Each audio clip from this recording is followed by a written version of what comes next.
ಇದೆ ಅಂತ ಹೇಳಿದಾಗ ನಂಗೆ ತುಂಬ ಖುಷಿ ಆಯಿತು. ಬಟ್ ನಮ್ಮ ಮನೇಲಿ ಕಳ್ಸೋಕ್ಕೆ ಯಾರಿಗೂ ಇಷ್ಟ ಇರಲಿಲ್ಲ. ಯಾಕಂದರೆ ಜಾತಿ ಅಡ್ಡ ಬರ್ತಾ ಇತ್ತು. ನೀವು ಲಿಂಗಾಯತರು, ನಾವು ಅದನ್ನೆಲ್ಲ ಮಾಡಬಾರ್ದು, ನಾವು ಗೌಡ್ರು ಹಾಗೆಲ್ಲ ಮಾಡಬಾರ್ದು ಅಂತಂದ್ರೆ ಹೌದು ಸರ್, ಜಾತಿ ಅಡ್ಡ ಬಂತು ನಮ್ಮ ಅತ್ತೆಯವರಿಂದ. ಅವಾಗ ನಾನು ನಮ್ಮ ಗುರುಗಳನ್ನ ರಿಕ್ವೆಸ್ಟ್ ಮಾಡ್ಕೊಂಡೆ, ನನಗೆ ಪಾರ್ಲರ್ ಕಲಿಬೇಕಂತ ತುಂಬ ಆಸೆ ಇದೆ, ನಾನು ಬ್ಯೂಟಿಷಿಯನ್ ಆಗಬೇಕು ನನಗೆ. ಯಾಕಂದರೆ ನಾನು ಬ್ಲ್ಯಾಕ್ ಇದ್ದೀನಿ, ಈ ಥರ ಇದ್ದೀನಿ, ನನಗಾದ್ರೂ ಮೇಕಪ್ ಮಾಡ್ಕೊಂಡು ಒಟ್ಟು ನಾನು ಚೆನ್ನಾಗಿ ಕಾಣಬೇಕು. ಯಾರಾದರೂ ಕೊಡ್ತಾರೆ, ನಾನು ಬೆಳೆಸ್ಕೊಂಡ್ರೆ ಇರೋದು ಯಾರು ಕೊಡ್ತಾರೆ, ನಾನು ಬೆಳಗ್ಗೆ ತೆಗೀರಿ, ಈ ಥರ ಹುಚ್ಚು ನನಗೆ. ಅದಕ್ಕೆ ನಾನು ಆ ಥರ ಎಲ್ಲ ಆಗಬೇಕು, ನಾನು ಬ್ಯೂಟಿಷಿಯನ್ ಆಗಬೇಕು. ನಮ್ಮೂರಲ್ಲಿ ಪಾರ್ಲರ್ ಇಲ್ಲ, ಮಾಗದಲ್ಲಿ ಪಾರ್ಲರ್ ಇಲ್ಲ. ಆ ಕಡೆ ಹಳ್ಳಿ ಜನ ಎಲ್ಲ ಹಡಗಲಿಗೆ ಬರ್ತಾರೆ, ಅಲ್ಲಿಯವ್ರು ನಾನು ಕ್ಯಾಚ್ ಮಾಡಬೇಕು ಅನ್ನೋದು ನನ್ನ ಆಸೆ ಆಗಿತ್ತು. ಅವಾಗ ನಂಗೆ ಸಪೋರ್ಟ್ ಬ್ಯಾಕ್ ಬೋನ್ ಆಗಿ ನಮ್ಮ ಲತಾ ಅವ್ರು ನಿಂತ್ಕೊಂಡ್ರು. ನಮ್ಮ ಮನೆಯಲ್ಲಿ ಎಲ್ಲರಿಗೂ ರಿಕ್ವೆಸ್ಟ್ ಮಾಡಿದ್ರು, ಇಲ್ಲ ಅವಳ ಜೊತೆ ನಾನು ಇರ್ತೀನಿ, ಕಳಿಸಿ, ಅವಳು ಏನೋ ಒಂದು ಸಾಧಿಸ್ತಾಳೆ, ಅವಳಿಗೊಂದು ಆ ಛಲ ಇದೆ, ನೀವು ಕಳಿಸಿ ಅಂತ ಅಂದಾಗ ಅವ್ರ ಮಾತಿಗೆ ಬೆಲೆ ಕೊಟ್ಟು ನಮ್ಮ ಮನೆಯವ್ರು ಕಳಿಸ್ಕೊಟ್ರು. ಇವಾಗ ನನ್ನ ಅತ್ತೆನೇ ನನಗೆ ಬಾಕ್ಸ್ ರೆಡಿ ಮಾಡ್ತಾರೆ. ಆ ರೀತಿ ನಾನು ಬಾಕ್ಸ್ನ ರೆಡಿ ಮಾಡಿಕೊಡ್ತಾರೆ. ಯಾಕಂದ್ರೆ ನಾನು ವಿದ್ಯೆಯಿಂದ ಅವ್ರಿಗೆ ಆ ಉತ್ತರನ ಕೊಡ್ತಾ ಇದ್ದೀನಿ. ಯಾವತ್ತೂ ಹೆಣ್ಮಕ್ಳು ಅಬಲೆ ಇಲ್ಲ, ಸಬಲೆ ಸಾಧಿಸುವ ಛಲ ಹೊಂದಿದವಳೆ ಹೆಣ್ಮಕ್ಳು. ನಮ್ಗೆ ಇವತ್ತು ಇದು ಆಗಲ್ಲ ಅಂತ ನಾನು ಯಾವತ್ತೂ ಗಿವ್ ಅಪ್ ಮಾಡೇ ಇಲ್ಲ. ನನಗೆ ಅದು ಇದನ್ನಿಲ್ಲ, ನಾನು ಎಲ್ಲಿ ಸೋಲ್ತೇನೆ ಅನ್ನೋ ಇದರಲ್ಲಿ ಭಯದಲ್ಲಿನೇ ಗೆಲ್ತಾ ಇದ್ದೀನಿ ಇವತ್ತಿಗೂ. ಮತ್ತೆ ನನಗೆ ವಿದ್ಯೆಯ ದಾರಿ ಐತಿ. ರಾಧಾ ಮೇಡಮ್ ಅವ್ರಿಗೆ ನಾನು ಯಾವಾಗಲೂ ಚಿರಗುಣಿಯಾಗಿರ್ತೀನಿ. ಯಾಕಂದ್ರೆ ಅವ್ರು ನನಗೆ ತುಂಬ ಹಂತ ಹಂತವಾಗಿ ನನಗೆ ಹೇಳ್ಕೊಡ್ತಾ, ಹಂತ ಹಂತವಾಗಿ ನನ್ನ ಬೆಳೆಸ್ತಾ ಇದ್ದಾರೆ. ನಾನು ಈ ಕಾರ್ಯಕ್ರಮದಲ್ಲಿ ಇಲ್ಲಿ ನಿಂತ್ಕೊಂಡು ಮಾತಾಡೋಕ್ಕೂ ಕೂಡ ನನ್ನ ಬ್ಯಾಕ್ ಬೋನ್ ಇವಾಗ ನನ್ನ ಬ್ಯಾಕಲ್ಲಿ ಇದ್ದಾರೆ, ಅವರು ಸಪೋರ್ಟಿವಾಗಿದ್ದಾರೆ. ಥ್ಯಾಂಕ್ ಯು, ಇಷ್ಟೊತ್ತು ಮಾತಾಡೋಕ್ಕೆ ಅವಕಾಶ ಕೊಟ್ಟೆ ನಿಮಗೆಲ್ಲ. ನಿಜಕ್ಕೂ ಕೂಡ ಸೆಲ್ಯೂಟ್ ಹೊಡಿಬೇಕು ಈ ತಾಯಿಗೆ, ನಿಜಕ್ಕೂ ಕೂಡ ಅಭಿನಂದನೆಯನ್ನು ಸಲ್ಲಿಸಬೇಕು. ಗ್ರೇಟ್ ತಾಯಿ ನೀನು. ಈ ಪತ್ರಕರ್ತರ ವೃತ್ತಿ ಏನಿದೆ, ಪತ್ರಕರ್ತರ ವೃತ್ತಿ ನಿಜಕ್ಕೂ ಕೂಡ ಒಂದೊಂದು ಕಡೆ ಒಂದೊಂದು ಅನುಭವವನ್ನು ನಮಗೆ ಕಲಿಸಿಕೊಡುತ್ತೆ. ನಾವು ಯಾವುದೇ ಒಂದು ಉದ್ಘಾಟನೆ ಕಾರ್ಯಕ್ರಮ ಅಂತ ಹೋಗ್ತೀವಿ, ಅಲ್ಲಿ ಏನೆಲ್ಲ ನಡೀತಾ ಇದೆ, ಆ ಕಾರ್ಯಕ್ರಮದ ಹಿಂದಿನ ಕಹಿ ಘಟನೆಗಳೇನು, ಸತ್ಯಗಳೇನು ಎನ್ನುವಂತಹದ್ದು ಅನಾವರಣ ಆಗುತ್ತೆ. ಇಂತಹ ಅನೇಕ ಘಟನಾವಳಿಗಳು ನಮ್ಮ ಜೀವನದಲ್ಲಿ ನಿತ್ಯ ನಿರಂತರವಾಗಿ ಕೂಡ ನಡೀತಾ ಇವೆ.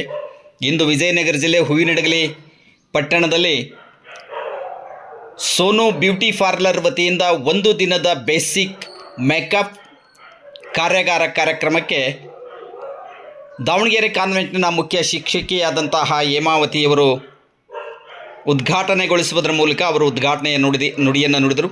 ಉಪನ್ಯಾಸಕರು, ಪ್ರಗತಿಪರ ರೈತರಾದಂತಹ ಪ್ರಭು ಸೊಪ್ಪಿನವರು ಮುಖ್ಯ ಅತಿಥಿಗಳಾಗಿ ಪಾಲ್ಗೊಂಡಿದ್ದರು. ವೇದಮೂರ್ತಿಯವರು ಕೂಡ ಈ ಒಂದು ಕಾರ್ಯಕ್ರಮದ ಮುಖ್ಯ ಅತಿಥಿಗಳಾಗಿ ಸಮಾಜ ನಮಗೆ ಕಟ್ಟಿಕೊಟ್ಟಂತಹ ಕೆಲವೊಂದು ಕಟ್ಟುಪಾಡುಗಳು, ಸಂಪ್ರದಾಯಗಳು, ಕೆಲವೊಂದು ಪದ್ಧತಿಗಳು ಕೇವಲ ಹೆಣ್ಣಿಗೆ ಮಾತ್ರ ಸೀಮಿತವಾಗಿರುವಂತಹ ಹಲವು ಕಟ್ಟುಪಾಡುಗಳನ್ನು ಮೀರಿಯೂ ಕೂಡ ಇವತ್ತು ಹೆಣ್ಣು ಸ್ವಯಂ ಶಕ್ತಿಯಿಂದ ಬದುಕನ್ನು ರೂಪಿಸಿಕೊಳ್ಳಬೇಕು, ಸ್ವಾವಲಂಬಿಗಳಾಗಬೇಕು ಎನ್ನುವಂತಹ ಹೋರಾಟ ಏನು ನಡೆದಿದೆ, ಇದು ಬಹುದಿನದ ಹೋರಾಟ, ಇವತ್ತು ನಿನ್ನೆಯದಲ್ಲ. ನಾವು ಕೂಡ ಸ್ವಾವಲಂಬಿಗಳಾಗಬೇಕು, ಬದುಕನ್ನು ಕಟ್ಟಿಕೊಳ್ಬೇಕು ಎನ್ನುವಂತಹ ಒಂದು ಹಂಬಲ ಪ್ರತಿ ಹೆಣ್ಣನ್ನು ಕೂಡ ಕಾಡ್ತಾ ಇರ್ತದೆ. ಅಂಥ ಒಂದು ಹೆಣ್ಣು ಮಕ್ಕಳ ಅನುಭವ ಇವತ್ತು ಅನಾವರಣಗೊಂಡಿತು.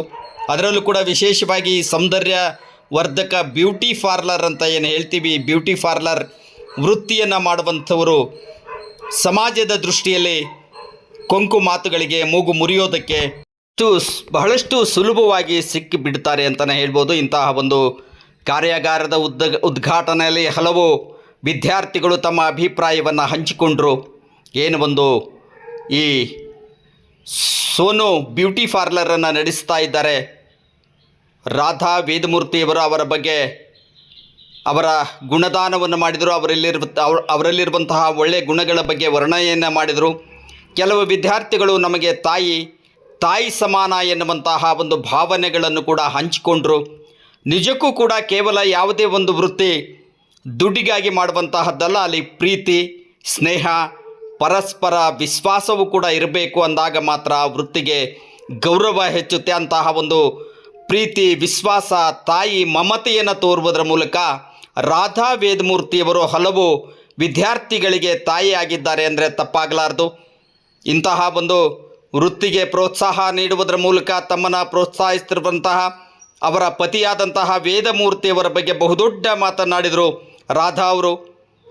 ವೇದಮೂರ್ತಿಯವರು ನಿಜಕ್ಕೂ ಕೂಡ ನನಗೆ ಗಂಡನ ಸ್ಥಾನ ಕೊಟ್ಟಿದ್ದಾರೆ, ಆದರೆ ಅವರು ನನಗೆ ತಂದೆಯಾಗಿದ್ದಾರೆ. ತಂದೆಯಾಗಿ ನನಗೆ ನನ್ನ ಪೋಷಣೆಯನ್ನು ಹಾರೈಕೆಯನ್ನು ಮಾಡ್ತಾ ಇದ್ದಾರೆ ಎನ್ನುವಂತಹ ಬಹುದೊಡ್ಡ ಮಾತನ್ನು ಹೇಳುವುದರ ಮೂಲಕ ಗಂಡಿನ ಒಂದು ಹೆಮ್ಮೆಯನ್ನು ಕೀರ್ತಿಯನ್ನು ಹೆಚ್ಚಿಸಿದರು ರಾಧಾ ವೇದಮೂರ್ತಿಯವರು. ಅನೇಕ ವಿದ್ಯಾರ್ಥಿಗಳು ತಮ್ಮ ಅಭಿಪ್ರಾಯಗಳನ್ನು ಹಂಚಿಕೊಂಡರು.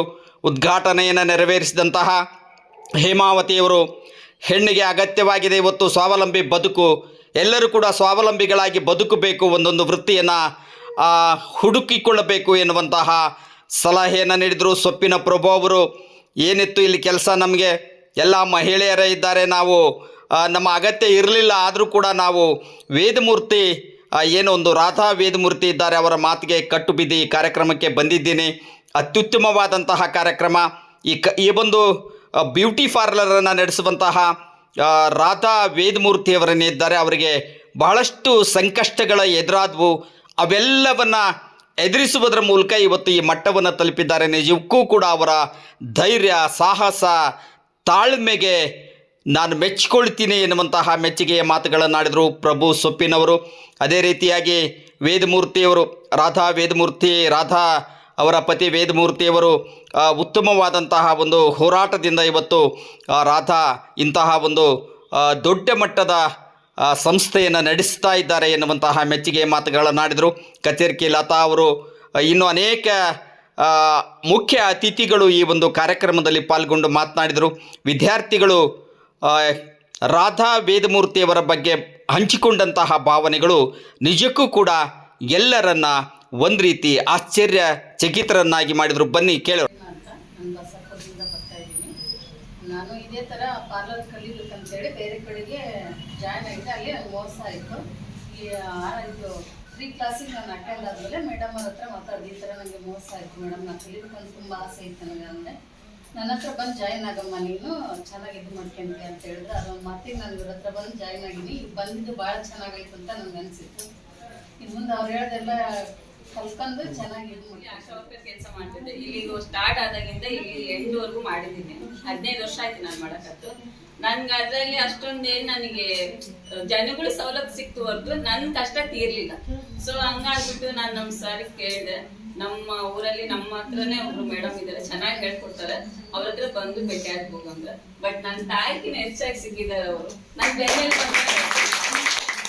ನನ್ನ ಮಗಳು ಒಂದು, ಅವಳು ಹೇಳ್ದ, ಅಮ್ಮನ ತರ ಇದ್ದಾಳೆ, ನೀನ್ ಕಷ್ಟ ಆದ್ರೂ ಪರವಾಗಿಲ್ಲ ಮಾಡ್ಕೊಂಡು ಅಂತಂದ್ರು. ಸರಿ ನಮ್ಮ ಅವ್ರದ್ದು ಒಂದು ನಾನು ಏನ್ ಮಾಡ್ಕೊಟ್ಟಿದ್ದೀನಿ ಅದನ್ನ ನಾನು ಉಳಿಸ್ಕೊಂಡು ಹೋಗ್ತೀನಿ, ನನ್ನ ಸ್ವಂತದೊಂದೊಂದು ಶಾಪ್ ಓಪನ್ ಮಾಡ್ತೀನಿ ಅಂತ ಹೇಳ್ತೀನಿ. ಅಲ್ಲಿ ಬರ್ತಿದ್ವಿ, ಕ್ಲಾಸಿಗೆ ಏನೋ ಒಂದು ಕೇಳ್ತಿದ್ವಿ, ಬರ್ತಿದ್ವಿ. ಒಂದು ನಮ್ನಿ ಚಿಕ್ಕನಾಗಿದ್ದು ಮುಟ್ಟಿನ ಥರ ಹೊರಗೆ ಬಂದಿದ್ದು ಖುಷಿ ಆದಂಗಾಗಿತ್ತು. ಫಸ್ಟ್ ಟೈಮ್ ಬಂದಾಗ ಇನ್ನೂ ತಿಳ್ಕೊಳೋದು ಭಾಳ ಇದೆ ಅವ್ರ ಹತ್ರ. ಅದನ್ನ ಹೆಂಗೆ ಹೇಳ್ಬೇಕಂತಂದ್ರೂ ಗೊತ್ತಾಗಲ್ಲ. ಫಸ್ಟ್ ಎಲ್ಲ ಗಂಡ ಮಕ್ಕಳು ಮನೆ ಬರೀ ಅದೇ ಕೆಲಸನ ಆಗ್ತಿತ್ತು. ಅಲ್ಲಿ ಫ್ರೀ ಕ್ಲಾಸ್ ಅಂತ ಬಂದ್ವಿ, ಅಕ್ಕ ಪರಿಚಯ ಆದ್ರು. ಅಕ್ಕ ನಾವಿಲ್ಲಿ ಬಂದು ಅಡ್ಮಿಷನ್ ಆಗ್ತೀವಿ ಅಂತ ಕೇಳಕ್ಕೆ ಭಾಳ ಸಪೋರ್ಟ್ ಮಾಡಿದ್ರು, ಇನ್ನೂ ಸಪೋರ್ಟ್ ಮಾಡ್ತಾನೆ ಇದ್ದಾರೆ. ಅಕ್ಕನ ಬಗ್ಗೆ ಹೇಳ್ಬೇಕಂದ್ರೆ ಒಂದೆರಡು ಲೈನಾಗ ಸಾಲಲ್ಲ. ನೀನು ಮಾಡಬೇಕು, ನಿನಗೆ 4 ಜನ ಹೆಣ್ಮಕ್ಳು ಅದಾರ, ಇನ್ನು ಕಲಿಬೇಕು, ನೀನು ಮಾಡೋದು ಭಾಳ ಐತೆ. ಮನೆಯಾಗ ಸಪೋರ್ಟ್ ಇಲ್ಲ ಅಂದ್ರೆ ಮನ್ಯಾಗ ನೋಡ್ಕೊಂಡು ಇಲ್ಲಿ ನೋಡ್ಕೊಂಡು ಬರ್ತಿರಲ್ಲ ಅಂತ ಭಾಳ ಎಲ್ಲದ್ರಾಗ ಹೆಲ್ಪ್ ಮಾಡ್ತಾರೆ. ಅದನ್ನ ನಾವು ಮುಂದುವರ್ಸ್ಕೊಂಡು ಹೋಗ್ಬೇಕು ಅಂತ. ಅಕ್ಕ ನಾವ್ ಹೇಳ್ಬೇಕಂದ್ರೆ ಇಲ್ಲಿ ಅವ್ರು ಅದಾರ ಅಂತ ಹೇಳೋದಲ್ಲ, ಒಂಥರ ಹೇಳ್ಬೇಕಂದ್ರೆ ತಾಯಿ ತರ ಧೈರ್ಯ ತುಂಬ್ತಾರೆ. ಅಕ್ಕ ಅಂದ್ರೆ ಅಕ್ಕ ಅಲ್ಲ ಪಾಪ, ಅಣ್ಣ ಅಕ್ಕ ಇಬ್ರು ಸಪೋರ್ಟ್ ಮಾಡ್ತಾರೆ ನಮಗೆ. ನಾವಂತ ಅಲ್ಲ, ನಮಗ್ ಬಂದವ್ರಿಗೆಲ್ಲ ನಮಗ್ 4 ಜನ ಹೆಣ್ಮಕ್ಳು ಬಹಳ ಸಪೋರ್ಟ್ ಮಾಡ್ತಾರೆ. ಅವ್ರಿಗೆ ನನಗೆ ಹೇಳಕ್ಕಂತೂ ಆಗಲ್ಲ. ಇಲ್ಲ ಅನ್ನೋ ಒಂದು ಬರೆದು ಇದು ಮಾಡ್ತಿದ್ದಾರೆ. ಅವರೆಲ್ಲರಿಗೂ ತುಂಬ ಥ್ಯಾಂಕ್ಸ್ ಹೇಳ್ತೀನಿ. ಹಾಗೆ ವೇದಿಕೆ ಮೇಲೆ ಇರ್ತಕ್ಕಂಥ ನಮ್ಮ ಅಧ್ಯಕ್ಷ ಆಗಿರ್ತಕ್ಕಂಥ ಪ್ರಭು ಸೊಪ್ಪಿನವರಿಗೂ ಮತ್ತು ಹೇಮಾ ಮೇಡಮ್ ಅವರಿಗೂ ಮತ್ತು ಲತಾ ಮೇಡಮ್ ಅವರಿಗೂ, ನಮ್ಮ ವೇದಮೂರ್ತಿ ಸರಿಗೂ ಅವರ ಹೃತ್ಪೂರ್ವಕವಾಗಿ ಧನ್ಯವಾದಗಳು ಹೇಳ್ತಿದ್ದೀನಿ. ಸೊ ನಾನು ಇದನ್ನ ಯಾಕೆ ಮಾಡ್ತಿದ್ದೀನಿ ಬ್ಯೂಟಿಷಿಯನ್ ಅಂತಂದರೆ, ನಮ್ಮ ಸರ್ ಹೇಳ್ತಾ ಇದ್ರು ಕಳಿಸ್ಬಿಡೋಣ ಪಾರ್ಲರಿಂದ, ಅವ್ರದ್ದು ಏನು ವ್ಯಾಪಾರ ಆಗುತ್ತೆ ಯಾಕೆ ಅಂತಂದೇಳಿ. ಬಟ್ ನಾನು ಇಲ್ಲಿ ನಿಂದ್ರಕಂದ್ರೆ ನಮ್ಮ ಪ್ರಭು ಸಾರೇ ಕಾರಣ. ಒಂದು ದಿವಸಕ್ಕೂ ನಾನು ಬಾಡಿಗೆ ಕಟ್ಟಮ್ಮ ಅಂತ ಒಂದು ಮಾತಂದಿಲ್ಲ. ಒಂದು ಹೆಣ್ಣು ಎಷ್ಟು ಸ್ಟ್ರಾಂಗ್ ಆಗಿರ್ಬೇಕು ಅನ್ನೋದಕ್ಕೆ ಕಾರಣ ಅವರು. ಯಾಕಂದ್ರೆ ನನಗೆ ಯಾವಾಗಲೂ ಮೇಡಮ್ ನಿಮ್ಮ ಕೈ ಕಟ್ಟಕ್ಕಾಗಲ್ಲ ಬಿಟ್ಬಿಡಿ ಅನ್ನೋ ಅವ್ರ ಮಾತು ಬರುತ್ತೆ ಹೊರಗೆ ಅಂದ್ರಲ್ಲ, ನಾನು ಅದನ್ನ ಉಳಿಸ್ಕೋಬೇಕಿತ್ತು. ಬಟ್ ನಾನು ಉಳಿಸ್ಕೊಂಡಿದ್ದೀನಿ ಅಂತ ನಾನು ಮನ ಹೇಳುತ್ತೆ. ಬಟ್ ಹೆಣ್ಮಕ್ಳು ಯಾವುದೇ ಆಗಿರಲಿ ಎದುರಿಗೆ ಓಡಿ ಹೋಗ್ಬಾರ್ದು ಅಂತ ನಮ್ಗೆ ಇದು. ಈಗ ಸರ್ ಹೇಳಿದ್ರೆ ಯಾರು ಪ್ರಾಣ ಕಳ್ಕೊಳಕ್ ಹೋಗ್ಬೇಡಿ ಅಂತ ಹೇಳಿ ಮೇಡಮ್ ಆಗಿ ಸರ್ ಯಾಕೆ ಕಳ್ಕೋಬೇಕು? ವಿಶಾಲವಾಗಿದೆ ನಮ್ಮ ಪ್ರಪಂಚ ಇವಾಗ. ಒಂದ್ ಹೆಣ್ಣು ಏನ್ ಬೇಕಾದ್ದು ಮಾಡಿದ್ರು ಮಕ್ಳು ಸಾಕುತ್ತೆ. ಮೇಡಮ್ ಅವ್ರು ಹೇಳಿದ್ರು ಒಂದ್ ಗಂಡ ಇಲ್ಲ ಅಂದ್ರೂ ಕೂಡ ಇವಾಗ ಒಂದ್ ಹೆಣ್ಣು ತಾಕತ್ತಿದೆ ಅವ್ರಿಗೆ ಸಾಕಕ್ಕೆ, ಹೆಂಗಾದ್ರೂ ಮಾಡುತ್ತೆ, ಬೇಕಾದಿದ್ದಾರೆ. ಆದ್ರೆ ಕೆಟ್ಟತನಕ್ಕೆ ಹೋಗ್ಬಾರ್ದು. ಒಳ್ಳೆತನದಿಂದ ನಮ್ಮ ಸಮಾಜ ನಮ್ಮನ್ನ ಏನ್ ಗೊತ್ತು ಬೇಕಾದ ಬೈಕೊಂಡ್ರಿ ಐ ಡೋಂಟ್ ಕೇರ್ ಅನ್ಬೇಕು, ನಮ್ಮ ಹೆಜ್ಜೆ ನಾವು ಮುಂದೆ ಆಗ್ತಾ ಇರ್ಬೇಕು. ಅದಕ್ಕೆ ಒಂದ್ ಹೆಣ್ಣಿಗೆ ಸ್ತ್ರೀ ಶಕ್ತಿ ಅಂತ ಹೇಳ್ತಾರೆ.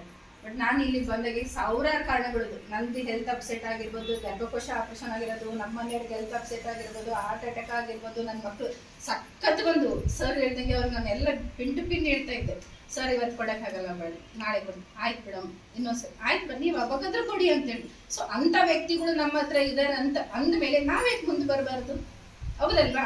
ಈಗ ಅವರಷ್ಟು ಸಹಕಾರ ಕೊಟ್ಟು ನಮಗೆ ಇಷ್ಟು ಇಲ್ಲೊಂದು ಜಾಗ ಕೊಟ್ಟಿದ್ದಾರೆ ಅನ್ನ ತಿನ್ನಕ್ಕೆ ಅಂದ್ಮೇಲೆ ನಾವು ಅವ್ರ ಹತ್ರ ಎಷ್ಟು ನಾವು ಅವರಿಗೆ ಥ್ಯಾಂಕ್ಸ್ ಹೇಳಿದ್ರು ಸಾಲದೆ, ಹೌದಲ್ವಾ? ಈಗ ಒಂದಿಗೆ ಎಣ್ಣೆ ಏನ್ ಬೇಕು ಅಂತಂದ್ರೆ ನಾನು ದುಡಿತೀನಿ, ನಾನು ಮಾಡ್ತೀನಿ. ಈಗ ಟೈಲರಿಂಗ್ ಇರ್ಬೋದು, ಬ್ಯೂಟಿಷಿಯನ್ ಇರ್ಬೋದು, ಉದ್ಯೋಗ ಇರ್ಬೋದು, ಯಾವುದೇ ಆಗಿರಲಿ. ಈಗ ನಮ್ಮ ಲತಕ್ ಅವ್ರು ಹೇಳಿದ್ರೆ ನಾನು ಉಪ್ಪಿನಕಾಯಿ ಮಾರ್ತೆ, ಅವ್ರೇನು ಕಮ್ಮಿ ಇಲ್ಲ, ನಾನು ದುಡಿಬೇಕು ಅಂತ. ನಾನು ಮನೇಲಿ ಕೂಡಬಾರ್ದು, ಸುಮ್ಮನೆ ನಾನು ಮಾಡಬೇಕು, ನಾನು ಏನಾದ್ರೂ ಮಾಡಿ ತೋರಿಸ್ಬೇಕು. 4 ಜನಕ್ಕೆ ತೋರ್ಸೋದಲ್ಲ, ಸುಮ್ಮನೆ ಕೂತ್ಕೊಂಡ್ರೆ ಏನೈತಿ ಕೆಲಸ, ಹೌದಲ್ವಾ? ನಾನು ಪ್ರತಿ ಸಲ ಅದು ನಮ್ಮ ಅಕ್ಕ ತಂಗಿಯರಿಗೆ ಹೇಳೋದೇ ಇದ್ದೀನಿ, ನೋಡಮ್ಮ ನೀವು ಬಂದಿದ್ದೀರಾ ಇಲ್ಲಿಗೆ, ಇಷ್ಟು ಯಾರು ಬ್ಯೂಟಿಷಿಯನ್ ಬಗ್ಗೆ ಹೇಳ್ಕೊಡಲ್ಲ, ಫ್ರೀ ಕ್ಲಾಸಸ್ ಅಂದ್ರೂ ನಾವು ಕೂಡ ನಿಮ್ಗೆ ಯಾವ ಥರ ಇಲ್ಲ ಚೆನ್ನಾಗಿ ಕಲ್ತ್ಕೊಳ್ಳಿ. ಪ್ರತಿಯೊಂದು sir points pin to pin ಹೇಳ್ಕೊಡ್ತೀವಿ ನಾವು. ಫ್ರೀ ಕ್ಲಾಸ್ ಅವರು ಒಂದು ಅನ್ನ ಹಾಕ್ತಿದ್ದಾರೆ, ಯಾರು ವೀಣಾ ಮೇಡಮ್, ಆದ್ರೆ ಸರ್ ನನಗೆ ಸಂಬಳ ಕೊಟ್ಟು ನಾವು ಇವ್ರಿಗೆ ಆಗುತ್ತೆ ಇವತ್ತು ಕ್ಲಾಸ್ ರಜೆ ಹಾಕ್ರಿ ಮೇಡಮ್ ಹೋಗ್ಲಿ ಅಂದ್ರು. ನನ್ನ ಹುದ್ದೆಗೆ ನಾನು ಬಿಡ, ನಾನು ಕ್ಲಾಸ್ಗೆ ಹೋಗಿ ಬಂದು ಇಲ್ಲಿಗೆ ಬಂದ್ವಿ ಮೇಡಮ್, ಅದಕ್ಕೆ ಇಷ್ಟು ಟೈಮ್ ತಗೊಂಡಿದ್ದು. ಸೊ ನೀವು ಕೂಡ ಹಾಗೆ ಒಂದು ಹೆಜ್ಜೆ ಮುಂದೆ ಇರ್ರಿ ಅಂತ ನಾನು ಹೇಳ್ತಾ, ನೀವೇನು ಕನಸು ಅಂದ್ಕೊಂಡಿದ್ದೀರೋ ಆ ಕನಸು ಎಲ್ಲರಿಗೂ ಸಕ್ಸಸ್ ಆಗಲಿ ಅಂತ ನಾನು ಕೇಳ್ಕೊಳ್ತಾ ಒಂದು ಮಾತು ಹೇಳಕ್ಕೆ ಇಷ್ಟಪಡ್ತೀನಿ. ನನ್ನ ಗಂಡ ಆಗಿರ್ಬೋದು, ಬಟ್ ಅವ್ರು ನನ್ನ ತಂದೆ ಸಹ ಮಾತು ಹೇಳ್ತೀನಿ, ನಾನು ನಿಜ ನನ್ನ ತವ್ರ ಮನೆಗೆ ಹೋಗಕ್ಕೆ ಇಷ್ಟಪಡಲ್ಲ. ಬಟ್ ನನ್ನ ತವ್ರ ಮನೆಯವ್ರು ಚೆನ್ನಾಗೇ ನೋಡ್ಕೊಳ್ತಾರೆ, ಇಲ್ಲ ಅಂತಲ್ಲ, ಬಟ್ ನಾನು ಅಷ್ಟು ಪ್ರೀತಿಯಿಂದ ನೋಡ್ಕೊಳ್ತಾರೆ. ಅದು ಮಾತ್ರ ನಾನು ಎಲ್ಲಿ ಹೋದ್ರೂ ಅದನ್ನೇ ಹೇಳಿದ್ರಿ. ನಮ್ಮ ವೇದಮೂರ್ ಸರ್ ಅಂದ್ರೆ ವೇದಮೂರ್ ಸರ್ನೇ ಅವರು ಯಾವಾಗಲೂ ಮೂರ್ತಿ ಥರನೇ ಇದ್ದಾರೆ. ನನ್ನ ಮೂರ್ತಿ ಥರನೇ ತಿದ್ದಿ ಹೇಳ್ತಾರೆ, ನೀ ಜೋರ್ ಬಾಯ್ ಮಾಡಬೇಡ, ಜೋರ್ ಬಾಯ್. ನಾನು ಬಿಡೋದಿಲ್ಲ, ನಮ್ದಿಲ್ಲ ಆಗೋದಿಲ್ಲ ಜೋರ್ ಬಾಯ್ ಮಾಡಲಿಲ್ಲ ಅಂದ್ರೆ. ನಾವು ಸ್ಟ್ರಾಂಗ್ ಇಲ್ಲ ಅಂದ್ರೆ ಏನಾಗುತ್ತೆ? ನಮ್ಮನ್ನು ತುಳಿತಾರೆ ಈ ಸಮಾಜ. ನಮ್ಮನ್ನು ಒಂದು ಹೆಣ್ಣು ಹೊರಗೆ ಬಂದುತ್ತೆ ಅಂದ್ರೆ ಒಬ್ಬಳೇ ಬಂದ್ರೆ ಯಾವನ ಜೊತೆಗೆ ಹೋಗ್ಯಾರ ಅಂತಾರೆ. ಕರೆಕ್ಟಾ? ನಾವೇ ಕನ್ಸ್ಕೋಬೇಕು, ಅದು ಪ್ರತ್ಯಕ್ಷ ಕಂಡು ಪ್ರಮಾಣಿಸಿ ನೋಡ್ಬೇಕು. ಬಟ್ ನನ್ನ ಗಂಡ ಇವತ್ತಿಗೂ ನೀನು ಎಲ್ಲೇ ಬಾಂಬೆಗೆ ಹೋಗಿ ಬರ್ರಿ, ಯಾವತ್ತೂ ಆ ಮೈಂಡ್ ಬಂದಿಲ್ಲ ಅಂತ ನಾನು ಅನ್ಕೊಂಡಿದ್ದೀನಿ. ನನಗಿಷ್ಟು ಸಪೋರ್ಟ್ ಮಾಡಿ ಹೊರಗೆ ಕಳಿಸ್ತಾರಲ್ಲ, ನಾನು ಅದಕ್ಕೆ ಎಷ್ಟು ಥ್ಯಾಂಕ್ಸ್ ಹೇಳಿದ್ರು. ನಮ್ಮ ಮೇಡಮ್ ಆಗಿರ್ತಕ್ಕಂಥ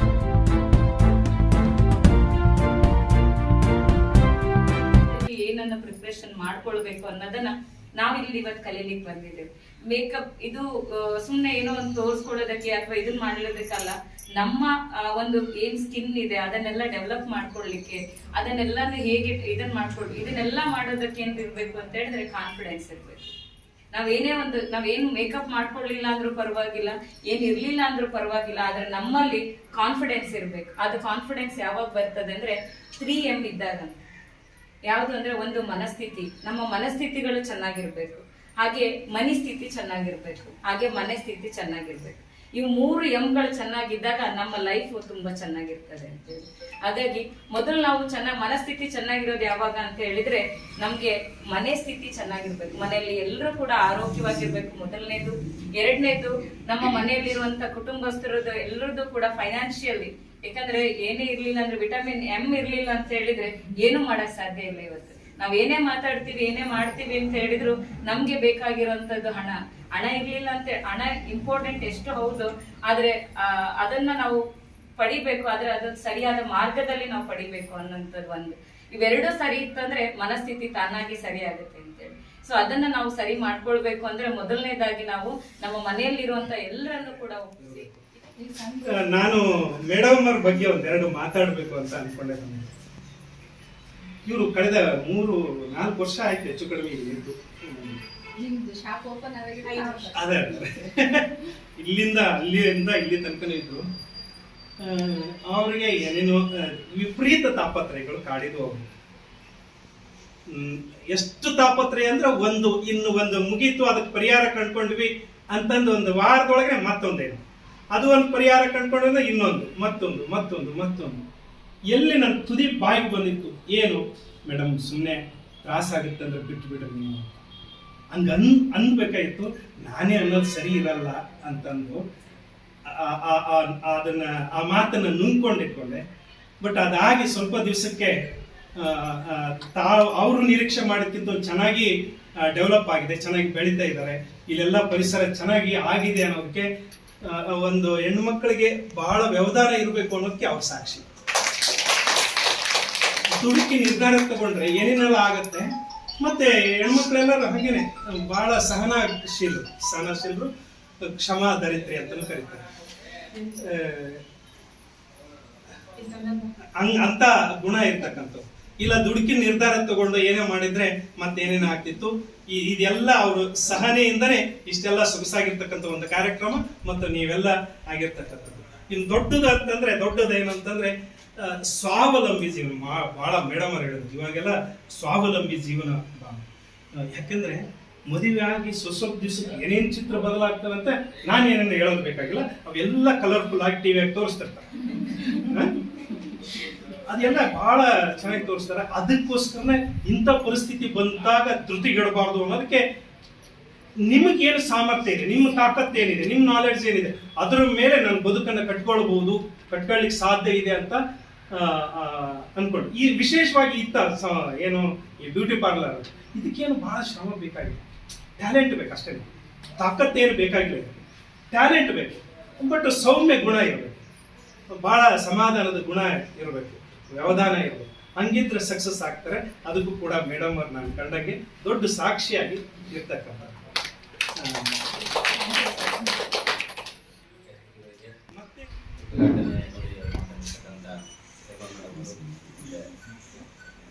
ಅಧ್ಯಕ್ಷರ ಒಂದು ಸ್ಥಾನವನ್ನು ಅಲಂಕರಿಸಿದಂಥ ನಮ್ಮ ಸುಖನ ಪ್ರಭಾಕರ್ ಸರ್,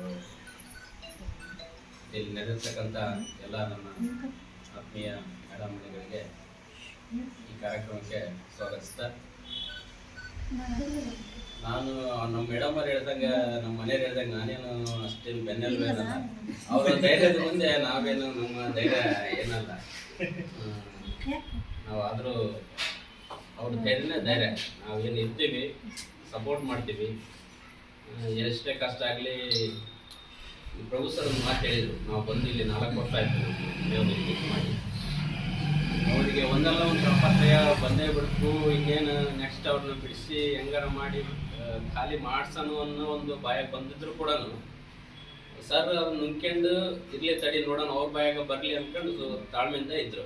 ಅದನ್ನು ನಮ್ಮ ಮನೆಯವ್ರು ಕೂಡ ಅಷ್ಟೇ ತಾಳ್ಮೆಯಿಂದ ಅದನ್ನೆಲ್ಲ ಸಹಿಸ್ಕೊಂಡು ಇಲ್ಲಿವರೆಗೂ ಬಂದಿದ್ದಾರೆ ಅಂದರೆ ಭಾಳ ಖುಷಿ ಅನ್ನಿಸ್ತಿದೆ. ನಾವು ಈ ಒಂದು Sonu beauty parlour one day makeup shop ಅಂತಂದೇಳಿ ನಾವು ಮಾಡೋಬೇಕಂತ ಒಂದು ನಿರೀಕ್ಷೆನೇ ಇದ್ದಿಲ್ಲ.